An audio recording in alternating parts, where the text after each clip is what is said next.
sõna otseses mõttes niimoodi, ja ma mäletan väga hästi seda hetke, kui ma läksin esimest korda oma tiimi ette ja mul oli 22-liikmeline tiim. Nad kõik olid kogenumad kui mina. Kell on kuskil 3:30. Jah, paraku vanemad kui mina. Ja ma mäletan seda hetke, kui ma seisin seal tiimi ees, siis sul on vastas, ma oli 22 tükki, kes istuvad käed rinnad risti, jalad umbes tuimad näod ees, et noh, tere juht, räägi nüüd, kes sa oled ja mis sa tegema hakkad. Ja ega ma välja ei näidanud, et see on kõige ebameeldivam hetk mu elus. Meelesin selle uhkusega all, aga midagi ma muidugi tegin, oli see, et ma läksin toonase kantsleri juurde, kes mulle selle võimaluse andis ja küsisin, et miks mina, et tegelikult oli väga suur osakond, väga palju erinevaid inimesi, palju kogenumaid kui mina. Ja ega me ei olnud väga palju ka selle toonase kantsleriga nagu koos töötanud, et mul oli nagu pigem see, et ma ise tundsin ennast ebakindlana, ega ma ei saanud aru, kas ma teen asju õigesti, aga kuskil oli keegi, kes minust äkki tegi ministeeriumi personaliosakonna juhataja.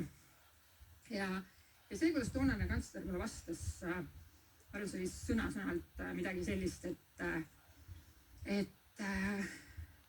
Margot, sa ei taha kõigile meeldida, sa julged eristuda, sa julged öelda ei ja selle juures oled sa ometigi, ta ütles rõõmus ja roosa, aga ma arvan, et sa mõtles sellel seda, et ikkagi pigem silmad säravad, tuju on alati hea, empaatiline, rõõmsameelne. Ja ma arvan, et see oli see hetk, praegu tulevad kõik karvad, kui sa tüüti, aga ma arvan, see oli see hetk, kui sa tundsid, et keegi usub sinusse, sul on jälle see inspireeriv juht, keda ma olin võib-olla pikka aega igatsenud, keegi andis sulle uue võimaluse, keegi uskus sinusse. Ja ma arvan, et see oli ka see hetk, kus ma nagu teadlikult oma personalijuhi karjääris hakkasin nagu valima asju, mida ma tegema pean ja mida ma teha tahan. Ja kui tulla selle minu juurte ja tiibade teooria juurde tagasi, siis ma arvan, see oli esimene see kord, kus ma nagu teadlikult hakkasin neid tiibu endale kasvatama. Aga nagu iga hea asi saab üks kord otsa, kantsler vahetus, tuli uus. Loomulikult on igal uuel tippjuhil võimalik oma tiim valida. Uus kantsler tuli uue personalijuhiga ja ma olin mingi hetk valiku ees, kas minna või jääda. Ja ma ei mõelnud kaua, sellepärast, et ma olen alati olnud inimene, kes ütleb, et kõik asjad juhtuvad põhjusega ja mõtlesin, et ei, ma näen, et kui ta mind ära ei aja, aga et ma ei pea personalijuht olema, et ma oskan muid asju ka teha.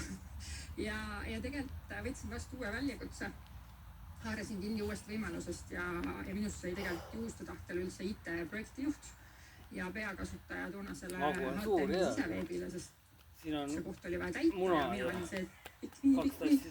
Ja ma arvan, et see periood oli üliäge aeg minu ministeeriumi karjääris ja ma tegelikult ühelt poolt tegin nagu kannapöörde, teiselt poolt jäin ikkagi personalivaldkonda ja olin ikkagi nende inimestega seotud. Aga mida rohkem ma ise arenesin, sellel hetkel õppisin veel IT-d juurde, et see muidugi tundus, et äkki kunagi tuleb see, et ma läheb vaja.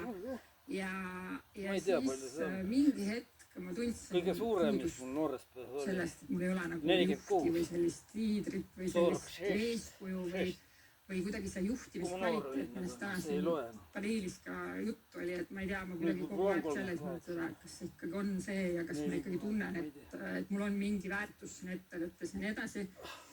Ja ma taipasin, et neid inimesi ei ole enam ümber ja mul siis tuli see koroona. Ehk siis minusugusele sotsiaalsele inimesele väga raske aeg. Teeme siinkohal pisik